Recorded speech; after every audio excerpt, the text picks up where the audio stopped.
नमस्कार दोस्तों, स्वागत है आपके अपने यूट्यूब चैनल टारगेट नौकरी यार पर। इस राज्य की यूनिवर्सिटी छात्रों को प्रमोट करने के लिए कमेटी का गठन किया गया है। देखिए, सभी राज्य अपने स्तर पर काम कर रहे हैं। जैसे कि उत्तर प्रदेश सरकार के द्वारा 3 सदस्यीय कमेटी का गठन किया गया, तो उन्होंने भी अपनी रिपोर्ट जो है जून के पहले सप्ताह में देने को कहा है, फाइनल रिपोर्ट। ठीक है, उसके बाद जो है अब एक और राज्य ने एक कमेटी गठन किया है और ये राज्य देखते हैं कब तक जो है इसका परिणाम निकलता है कमेटी का। और इन्होंने 12 दिन को कहा है, 12 दिन में ये रिपोर्ट दे देंगे, सौंप देंगे। ठीक है, तो देखिए सभी राज्य अपने स्तर पर काम कर रहे हैं और यूजीसी ने भी कह दिया था कि अपने स्तर पर देखकर काम कर सकते हैं। और साथ ही कमेटी जो उत्तर प्रदेश में गठित हो गई, उसने कहा था कि आप खुद जो यूनिवर्सिटी हैं वो अपने अनुसार पेपर करा सकती हैं फाइनल ईयर के, जैसे भी चाहे ऑनलाइन मोड पर, चाहे ऑफलाइन पर, चाहे मल्टीपल क्वेश्चन या मतलब कम क्वेश्चन देकर, कम मतलब थ्योरिकल क्वेश्चन कराएं तो कम उस समय में। और जैसे 2 घंटे का 3 घंटे का पेपर होता है तो 2 घंटे में करा दें। तो ऐसे करके हर यूनिवर्सिटी के पास जो है छूट मिली हुई है।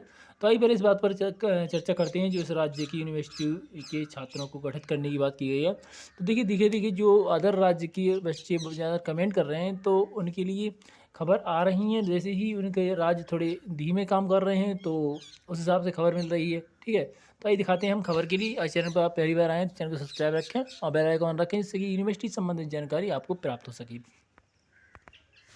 देखिए, हम आ चुके हैं india.com है यहाँ की मुख्य पृष्ठ पर, और यहाँ देख सकते हैं राजस्थान यूनिवर्सिटी एग्जाम 2021 राजस्थान के विश्वविद्यालयों में परीक्षा आयोजित होगी या नहीं, शिक्षा मंत्री ने लेटेस्ट दी जानकारी। अब देखिए, आप लेटेस्ट जानकारी देखिए यहाँ पर नीचे, और ये कल शाम की न्यूज़ है।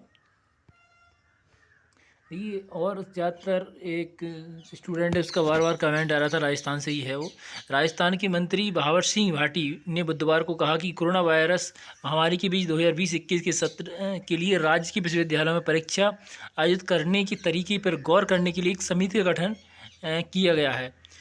राज्य के उच्च शिक्षा मंत्री भावर वनवार सिंह भाटिया ने कहा कि पैनल आगामी शैक्षिक सत्र के समय शुरू होने पर भी सुझाव देगा कि मतलब जो सत्र भी प्रभावित हो रहा है इससे, तो उस पर भी ये विचार करेगा।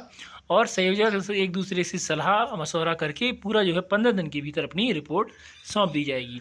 ठीक, कोविड-19 की दूसरी लहर के कारण राज्य भी सभी विश्वविद्यालयों में परीक्षाएं स्थगित कर दी गई थी। परीक्षा समय पर नहीं होने से आगामी शैक्षणिक सत्र भी प्रभावित होने की संभावना है।